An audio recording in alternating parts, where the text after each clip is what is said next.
Kamusta mga kaibigan? Maligayang pagdating sa aking channel, magbabahagi ako ng isang bagong video para sa iyo. Ang gwapong Gokbert Demercy, ang nangungunang aktor ng seryeng Tatlong Magkakapatid, ay nagpahayag na labis siyang nasisiyahan sa interes na ipinakita sa serye at sinabing mas nagsusumikap silang tumugon sa interes na ito. Sinabi ni Gokbert Demercy na napakasaya niya sa tagumpay ng serye at sa interes ng kanyang mga tagahanga.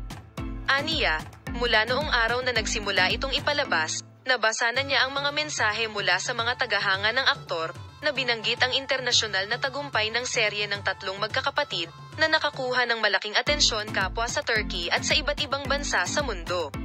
At sila ay patuloy na gumawa ng tapat upang maging karapat-dapat sa atensyon na sinabi niya tungkol sa paksa. Sinabi ni Gokbert Demercy, ang matagumpay na aktor ng Three Sisters series, na napapanood ng may malaking interes sa South America, Europe, Middle East at Asian countries, lalo na sa Turkey, na labis silang nagulat sa mga Regalong natanggap nila. Iba't ibang bansa sa buong mundo at ipinagpatuloy ang kanyang mga salita.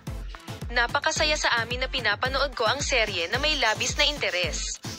Ang mga regalo at mensahe ay nagmumula sa maraming bansa at ito ay nagpapasaya sa amin.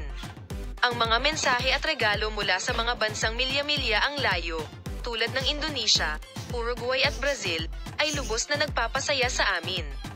Pinaparamdam natin ang ating sarili na espesyal at mas nagsusumikap tayo upang maging karapat-dapat sa pagmamahal na ito.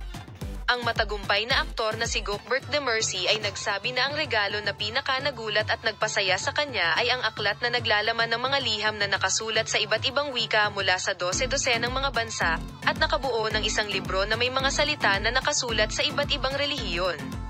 Tuwang-tuwa ako at inilagay ko ang aklat na iyon sa aking aklatan at sa tuwing magkakaroon ako ng pagkakataon, nagsasalin ako at nagbabasa ng aklat. Natutuwa rin kami na ang aming trabaho ay napakalapit sa aming mga tagapakinig at nagpapasaya sa kanila. Iyan lang sa amin sa ngayon. Paulem.